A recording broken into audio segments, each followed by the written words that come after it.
What is going on, Grinders? It's your boy Andre Jersey 26 back in here for another edition of FanDuel Friday, sponsored to you by the good folks of FanDuel and RotoGrinders here. And we are here to talk about the first thing on our agenda today. We're gonna have another show for you later on, but it's basketball. Today's basketball slate, and boy, it's a big one. 12 games on the docket here we got today, and I got my guy here, TJ Zwarych, with me to break it down with you. What's going on, TJ? How's everything? Everything's going pretty well. We got a wild NBA slate today. I broke this one down already with Luch on the morning grind, so you can check that one out. And so I'm ready, feeling like I got a good mindset on this slate. We got a ton of injuries on a huge slate, lots of value, lots of great spend ups, lots of great plays in the mid range. It's going to be tough to narrow it down to just one lineup today. It might be a multi-entering type of day for me. How you doing, Dre? I'm doing pretty good over here, hanging in there. If this would be definitely a multi-enter day for sure, but I'm trying to lay back a little bit. But one lineup I think could possibly maybe get me there if I pick the right player. So we're gonna go over some things here and break it down for you and see what we like for today's slate. Um, so yeah, let's break it down. Let's start by figuring out like from a 50-foot view up high, like what is your first impression of this whole slate? So the biggest thing that sticks out to me is we had a lot of early news and we got a lot of news we're still waiting on. So Jimmy Butler out. James Harden, he's going to be out a month. Kyrie Irving suspended. Damian Lillard out. And we're waiting on big name players like Joel Embiid, like Darius Garland and Donovan Mitchell, like Fred Van Vliet, like Bam Adebayo. There is like Rudy Gobert and Anthony Edwards. There is just a plethora of potential value that still could open up and a lot that's out there already. So for me, the biggest thing I want to take away of this one, we were talking a bit about this pre-show. I was talking about this with Luch as well on the morning grind. There will not be a player that enters my lineup today that I don't think has the potential to full on break the slate. Now, there's going to be lots of players that we look at and we go over because it's a 12 game slate that they're like, wow, this guy's projecting for 5x his salary. This guy's projecting for almost 6x his salary. We like that. That's good. But the days of 300 points winning you an NBA contest on FanDuel are over. And on this $7.77 100K to first contest in FanDuel today, I think we're seeing at bare minimum, the tournament winning score being 450. I think it would not surprise me if we get probably our first one this year over 500. We have value and injury news like it's the end of the year. It's a 12-game slate. We're not going to see any bigger than that. It's just going to be a very high-scoring day. So that's why I'm taking a bit of a different approach. Floors are irrelevant to me today. I do not care about a player's floor. I'm looking at, and based on their price, if they're one of the more expensive guys, do they have a 60-point ceiling? If not, I'm not playing them.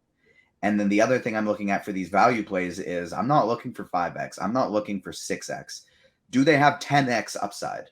No, I'm out. I'm not playing some of these guys that I think just might put up our 5-6K and might put up 35 points.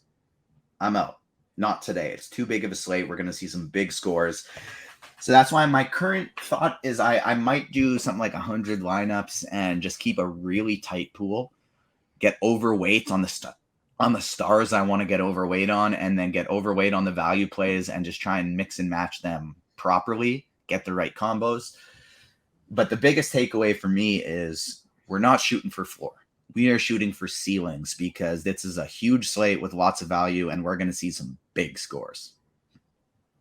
I completely agree with you. You gotta aim for the moon, but also shoot at the stars. I'm saying that I love to use a lot because stars is endless out there in the universe.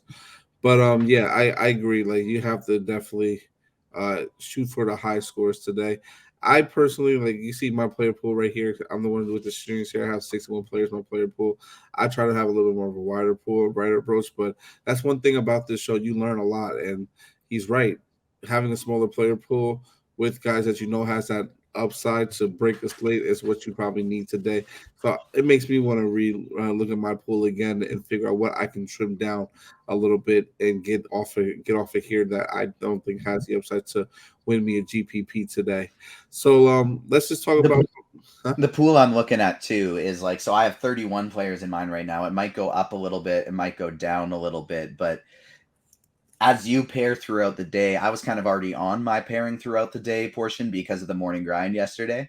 And so this was kind of like the one you started at this morning with the pairing. That's kind of what I did in my head last night. Yeah. And so I feel like ours will look similar later as the day goes on in terms of amount in the pool. Oh yeah, definitely for sure, probably because that's. I'm very meticulous, especially because I have a couple shows today, so I'll probably be at my computer like you all day now thinking about it. I got a show at 5 2 for Grinders Live, but I think this is definitely a slate where you can't break it down to something smaller, but you still need some value plays in there. Just make sure you have the upside to me have at least 40 fantasy points. 35 is fine, especially if they're at like a 4K price, but you probably need at least 40 minimum. So I'm gonna keep looking at my pool to see what I get at. But I also think it's a big mid-range slate today, especially by the way everything is like granted, we have guys like Giannis, Luca, KD, LeBron, Joel. Like these guys can all break a slate. We know that they can have 70, 80 point upside, sometimes even 90 or 100. But I just think that we have a lot of guys in the mid range that can easily put up like 50, 60 fantasy points as well. So it could be a little bit of both. I guess it just depends on how the slate breaks out, what news we get, and how players play and perform.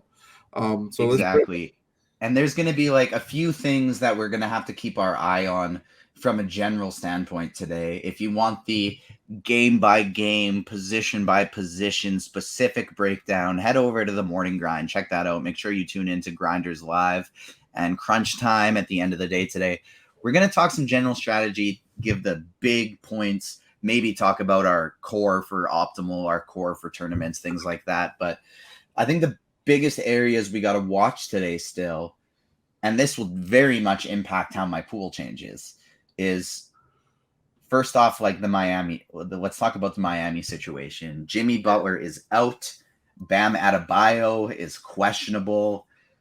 You talk about plays in the mid-range that could absolutely go off. Well, Tyler Hero at 7K, and we're seeing Kyle Lowry picking up a lot of ownership right now too, but Tyler Hero at 7K, that's a guy that like he could put up almost the same score as Luka or Giannis today based on this opportunity, and he's at quite literally almost half of the price.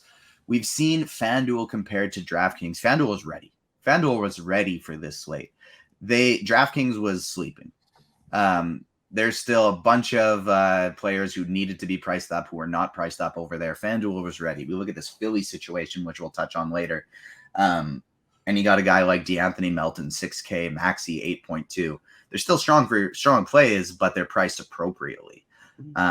Whereas on some other sites, that's not the case. So FanDuel is ready, but because of the amount of news we still have ready, like if somebody like Bam Adebayo is out, all of a sudden there's just somebody like a Dwayne Dedman becomes maybe the best value play at center on the slate. And this isn't somebody that's even in my pool right now with that Adebayo. Or Nikola Jovic. Yeah, exactly. Like just like plays like that can win you 100K if your news is on the pulse. Now Dedman will be chalk if Adebayo is ruled out because it's early in the day. But there's some of these other places we can hunt for value where that's not going to be the case. The early ones I still want to touch on are Philly and Brooklyn. So FanDuel was ready with Philly. Maxey's priced up. Melton's priced up. I still like them both for tournaments, but they're not necessarily like the cash optimal lock and load, block them in all 150 of your lineups type of thing that they may be on another site. Embiid becomes one of my favorite spend ups on the slate if he's in.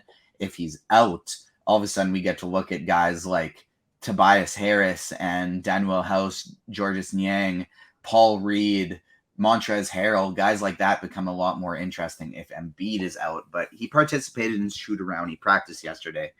I'm thinking he's going to be in. The next place is Brooklyn. Kevin Durant is my favorite spend up on the slate, with Kyrie Irving being an idiot and getting suspended. Nick Claxton and Royce O'Neal interest me for tournaments, but guys like David Duke, Yuta Watanabe, and Edmund Sumner, I think those could be some potential slate breakers Really? at the value position. Yuta, maybe not, but he's been playing really well for them, and they like this guy. I don't know about the like. That's a guy who went to a lot of Brooklyn games last year, and just seen them play a lot. I see David Duke maybe because everyone was out, so he had. Well, Edmund and Yuta weren't even on Brooklyn last year. I know, true, but Edmund didn't really play a lot when he was in Indy, but he has shown promise, so I can see him possibly having a really good game. 21 minutes last game Sumner had. He only put up 15 fantasy points, but 5 assists. He was getting involved in the passing lane, deflecting balls that other people got credited for steals with. Sumner, we're projecting him to start. I like him quite a bit in this one.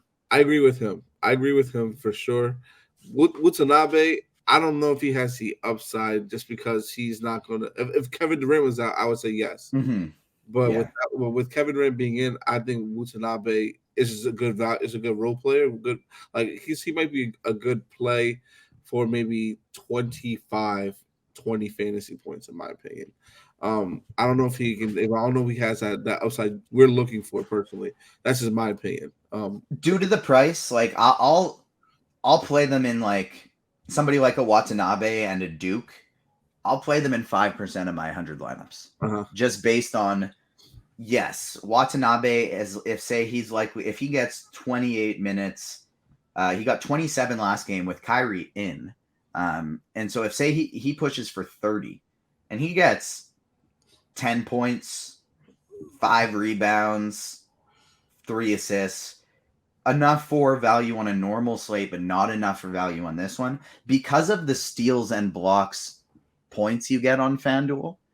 If a guy's that cheap and is going to play 30 minutes, then I'll take the shot just in case he has a good game and then also happens to fall into 2 steals and a block, because that's the way all of a sudden he's 3.7K. If he gets 30 for us and I'm able to pair him in a lineup that has Durant, Embiid, and Paul George, who each drop 60, then all of a sudden, and that's when I'm looking really, really, really, really good in that one. So Sumner's definitely the one I'm going to be most overweight on. Duke and Watanabe and Patty Mills I'll sprinkle in for a just in case. Same with Joe Harris, just in case they get real hot and do something. Of Miami, Philly, Brooklyn, or even any of these other games in the early spot, what are really the standout value spots for you? Okay, so for Brooklyn, this is my sleeper. My big sleeper for them is none of those guys that you mentioned. I like Patty Mills. I like Joe Harris. But a guy who has not played all season really, he's a bucket.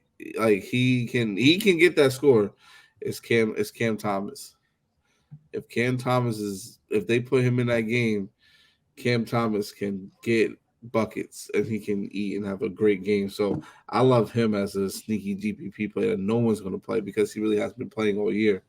I think he's a fantastic play. Has a unlimited upside because he will shoot that ball. He does not care.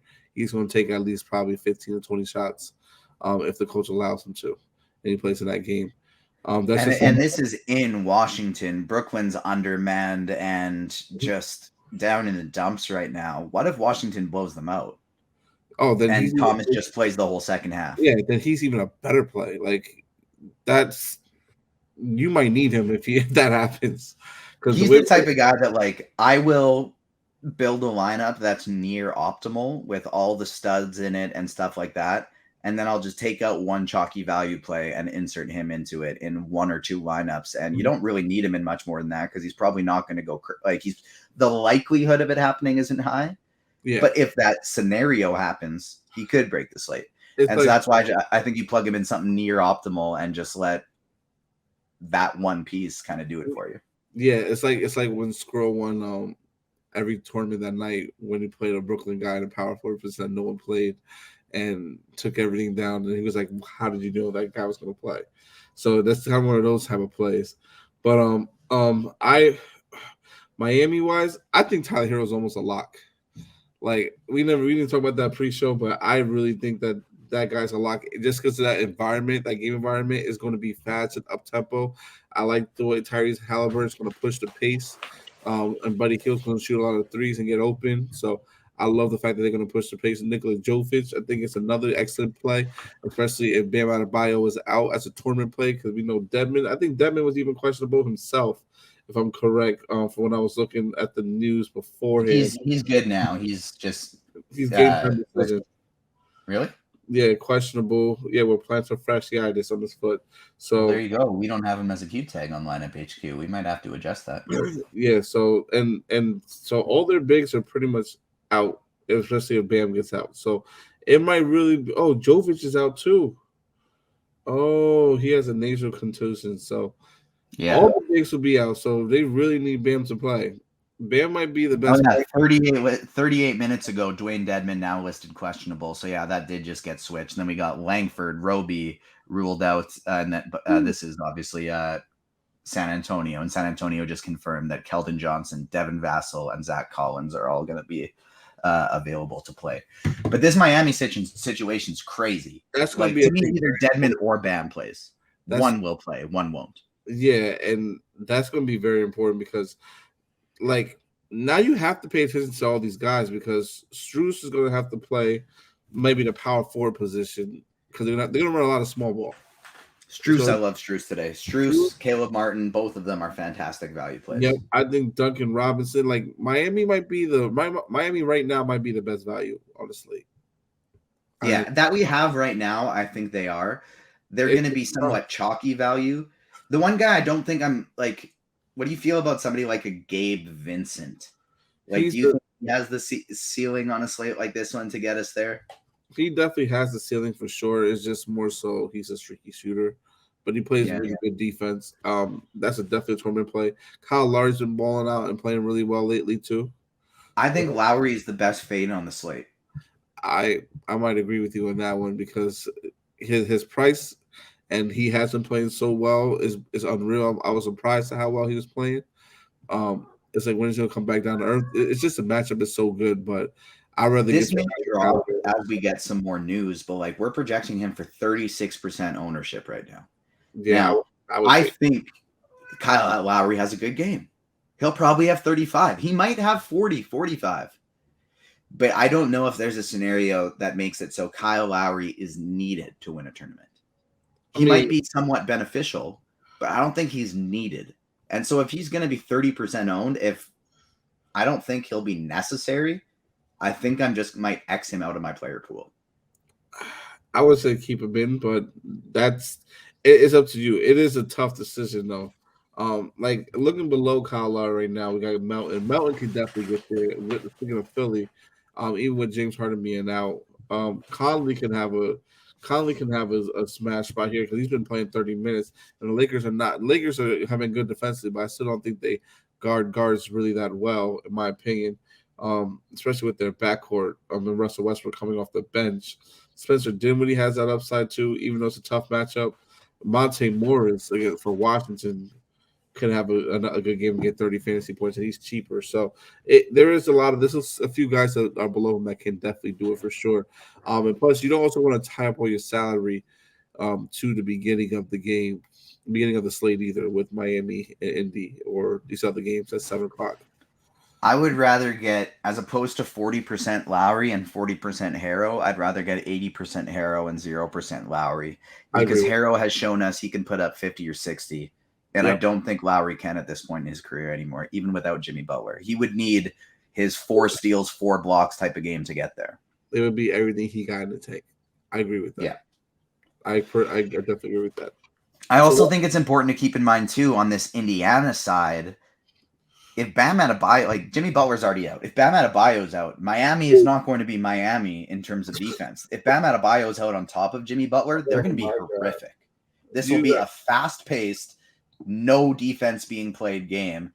And all of a sudden, somebody like Tyrese Halliburton, maybe even Miles Turner or Benedict Mathurin, Chris Duarte. These are some guys that could put up some big, big scores. And the guys like somebody like a Duarte right now who's projecting for over 20% ownership, if that still happens to be the case at lock, then I'm not going to play Chris Duarte at 20% ownership on a 12-game slate. But if that drops as more value opens up, which I think it will, then I'll definitely be mixing him in, especially when I'm playing more Miami players. We brought up somebody like... That's a big fade for me. It's Chris Duarte. I can't play him today. The minutes aren't consistent enough for me, personally. I get it. I'd rather play Maturin. I think you mentioned him. I like him. Jalen Smith will be a great play. Isaiah Jackson could be a great play, too. Guys that can attack that. I like to attack the weaknesses of guys, especially if guys are out. So, like you said, Bam's out. Like, almost Smith. I want one of Smith, Turner, or Maturin, definitely for sure. And I love Tyrese today to begin with, and Buddy. So that's this to me feels like one of the better slates of the year to make some pivots off of the chalk. Like chalk often hits in NBA. This feels like one of the best slates of the year. Not pivot off of all of the chalk, but off of some of it for sure. And so the guys like Duarte, if he's going to be 20% owned, we're going to find different value that might be 1% owned, so we can still get our studs, still get our great mid-range value plays in there. Before we talk about who our priorities are for like tournament spend ups and GPP plays, as well as like kind of our optimal core, we talked about some guys like Cam Thomas, Edmund Sumner, David Duke that won't pick up near as much ownership as somebody like a Duarte or some of these other value pieces we've looked at. There's going to be some gems later in the day that might be sub 1, sub 2% owned if we don't get this news before lock. So I'm looking to Portland. Portland has no Dame Lillard. Guys like Anthony Simons and Yusuf Nurkic and Josh Hart, to me, all seem like good plays, especially Nurkic and Simons. I think they're great tournament plays today. But Anthony Simons is questionable. If Anthony Simons doesn't play, all of a sudden we're looking at options like Keon Johnson. Keon Johnson is $3,800. He played 16 minutes 2 games ago, 17 minutes last game, over a point per minute in both of those games. If we get no Anthony Simons, he might get 28 minutes today. And if he gets 28 minutes, that could be a guy who puts up a score of 30 plus points at near minimum price. If Simons is out, I'd be interested in Sharp. I'd be interested in Winslow. Hart and Nurkic would kind of worry me at that point, because I start sitting there and I worry, like, can they keep this remotely close at all? I don't think Hart would worry you. Hart would worry me, at least, because I think Hart has the he just does so much other things as far as like his usage is not even that high. It's maybe like 10 to 15% the most, but he also does get a lot of like rebounds, blocks, and steals as well. So he can get there other ways. For sure. It's just my thing is, if we get no Simons in this game, like it's already a 10.5 point spread. Phoenix might be up 30 after 3. It happened didn't it happen last year too, where they were out and Simons was out too, and Hart played a good amount of games? So like Hart, like I'll be still interested in him for tournaments. It's just if Simons is out, I would be worried about blowout concern. Simons was out. The thing with Hart is like he had 11 shot attempts in his first game of the season, and that was his only game where he's had double-digit shot attempts. If Simons is out, those shot attempts will go up. I'd be worried about the blowout. Therefore, if I'm playing Josh Hart in tournaments, which I still will get to a little bit, and Yusuf Nurkic, because their usage will be very high, well, then I'm going to run it back with Devin Booker or Chris Paul. Chris Paul's picking up 10% ownership right now, but we have Book and DeAndre Ayton both at 1%. Ayton worries me a little bit more coming off that ankle injury. If this starts getting a little crazy, he's the first one that's going to get come out of the game. But Devin Booker, 1% owned. We know the ceiling's there. He's not going to project as the top play, but we know the ceiling's there. So I'll make a couple teams where I play Nurk and I play Josh Hart and I run it back with Devin Booker. Maybe I make a team where I play DeAndre Ayton too, and then I mix in some Keon Johnson, somebody like that in there. It's not a day for me where I'm going to be going 4-3, 3-3 game stacks, but all of my lineups will be filled of multiple 1-1, 2-1, if there's crazy value, even 3-1 type game stacks. I'll just get lots of those in there. The other team I think is super interesting that I want to talk about just for the ifs, thens, the what ifs. Make sure you check the comments section on the RotoGrinders FanDuel Friday page. If you have questions, news breaks throughout the day, we'll talk about it with you, answer your questions, update our plays, stuff like that.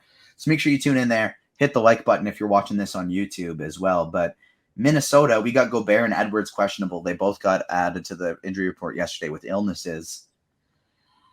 If Rudy's out, yes, I do love Karl Anthony Towns as a tournament play, but since we're talking value, Naz Reid would be one of my favorite sub 1% type plays on this slate. If we get Gobert ruled out like a half hour before that game, nobody else is playing him. Naz Reid, center eligible, outside of Embiid. The center position is not as strong as we're used to seeing it today. Like, a lot of guys who could have big games, but not a lot of like smash ones. And a lot of the smash ones are guys you can also play at power forward. Mm-hmm. And so Naz Reid, I think, is a very interesting value play that no one's going to be on.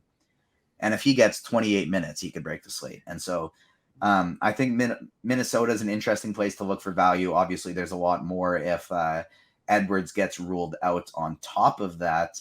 And you can look at guys like McDaniels and Jordan McLaughlin, Taurean Prince, maybe Kyle Anderson, but I never want to play Kyle Anderson. I don't think he's going to get a 30-point game. So probably not going to go there. But Minnesota and Portland are the two places I'm looking at for super sneaky, wait until later value.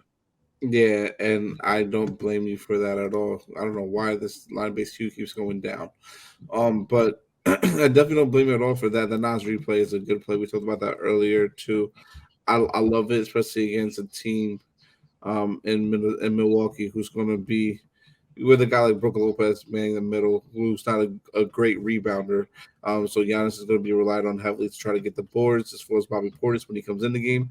But if Naz Reid can have a big game off the bench, which he's more than capable of having, that upside could be limitless there for him, and he could easily put up a 40 spot, maybe even 50, just off of putbacks, off of a rebound, and then getting some blocks and some steals here against this team. So it's a tough matchup, but he can definitely do that, and then he can also play in garbage time as well. So I don't mind that play at all. I think that's a great sneaky little tournament play. So let's start with optimally speaking. Give like kind of a core as to how you'd want to start your lineup in a single entry or cash game thing. And then tournaments, who are your favorite off the board options to win a tournament with. And then I think we can get out of here and take a little break, pivot over to NFL, check the comment section, make sure we're answering all the questions that people have. For me personally, if I was doing something like Andy Means core plays today, something like that, then I think the way I'd be looking to start my lineup in cash games and a single entry tournament. Like, I don't really think I'd be making that many pivots here with the chalk that I view as good chalk. Mm-hmm. And I would just be looking to get difference in a few other places throughout my lineups. And I think the places I would be looking would be two Miami players. The two Miami players at this point in the day, when we don't know the Bam Adebayo news, etc., that I'd want to have in my lineup would be Tyler Herro and Max Strus. I'd also be prioritizing Kevin Durant, Joel Embiid, Jalen McDaniels, and Paul George. Those are the players that I want to build my main lineup around and go, they're the most important to me.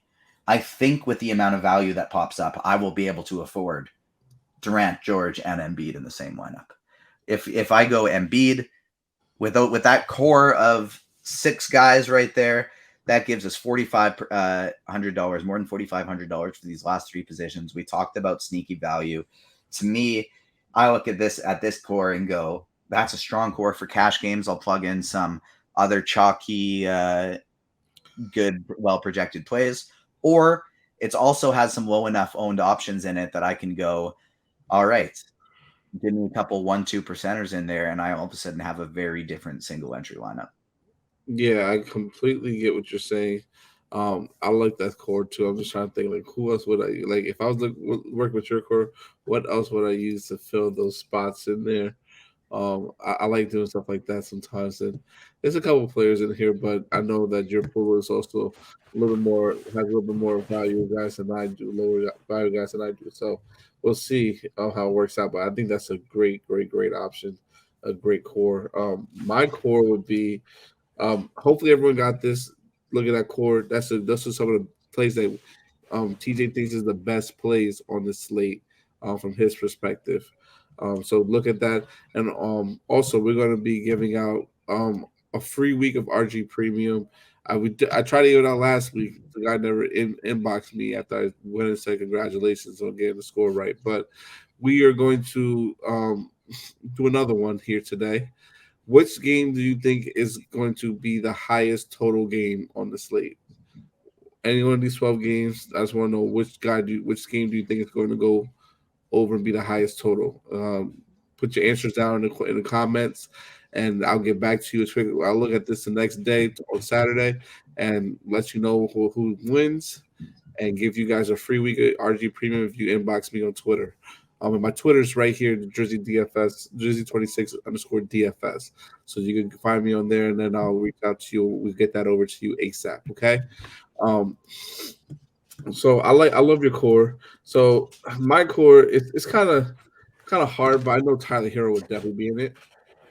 That'll be the first guy. The first guy in it for sure. News is going to be predicated on everything for me, but like I'm a guy who's just known for game stacking. Like I just can't help it. But I love Kevin Durant too. The spot's just too good for him to not be in. Um, and like I feel like I have to run it back, but I might not. I might just let it be because that's a 10K guy I like a lot too. Um, but I would also play a guy like this guy here too, just to be different in lineups. A guy like Steph Curry, who's been balling out of his mind this year. I don't know if this will work, but let's see if it does. I like Steph Curry. Another guy we talked about pre-show that we didn't mention really is Zion. I love Zion a lot today. I think he's a great play. So he would be someone else I would play a lot. And then my center play of the day that I would probably try to play with and work. And this is like me because I strictly think tournament, so it's kind of hard for me to think anything else. It would be Porzingis. And now I got 3-9 left. I could try to work that out, see what I can get to. We got some Miami guys that are a good value, so I might run something with that in there. Um, or maybe see what else I could do. But this is what I would probably work with a little bit just to start things off. And it's different just because Steph Curry's been hot. He's been playing well. Have only had one game below 30 points this year so far. 7 threes last night against the Orlando Magic, even though in a loss. Tyler Hero, who's been playing great, I think he's good. Durant by himself, we already know the situation. Zion to have that little mini game stack there, and another little mini game stack with the Porzingis call going against Kevin Durant is something that I would like to somewhat start my lineups with today a little bit. And if you can't make Porzingis work, you could save some salary going down to Kyle Kuzma, and you still get that little mini game stack there. I agree with that for tournaments so much. Like I'm going to be looking to make a lot of 1-1, 2-1 mini game stacks, a lot of skinny stack. Do multiple of those in one lineup, and on a 12-game slate with a lot of upside. I think that's the way to go about it. For tournaments, couple other people I think you should keep your eyes on is Zion is my favorite. Like Zion is my favorite super low owned high upside play. I love that call. Devin Booker, I think, is somebody who has the potential to give you one of those type of games. But the guys that I really want to keep my eye on for tournaments are LeBron James. If Anthony Davis is out, 9-5 for LeBron is way too cheap. And the other one is going to be Karl Anthony Towns. If we happen to get Anthony Edwards out, if we happen to get Rudy Gobert out, Towns becomes very interesting alongside D'Angelo Russell. So keep your eyes peeled to the FanDuel Friday page. We'll give you updates. Ask us some questions. We'll give you answers. Make sure you pick your highest game total, and we'll give away a free week of RG Premium. If you're watching this on YouTube, make sure you hit the like button. And check out the morning grind with Lucha and I for the position-by-position, game-by-game breakdown. And we'll be back for some FanDuel Friday as well. Anything else before we get out of here, Dre? No, that's really it. Like I said, inbox me on Twitter if you have any questions. I'll be glad to answer. I'll be free all day, be at the computer all day. So any questions you have about tournaments or want to pick my brain on something, I'll get back to you as quick as I possibly can. Yeah, that's really it. So I want to see them comments. Good luck to everyone tonight, and let's hopefully have someone, if not one of us, take it down. One of you guys who's watching take it down and represent RG really well. Okay. All right. Well, have a good one, and talk to you guys later.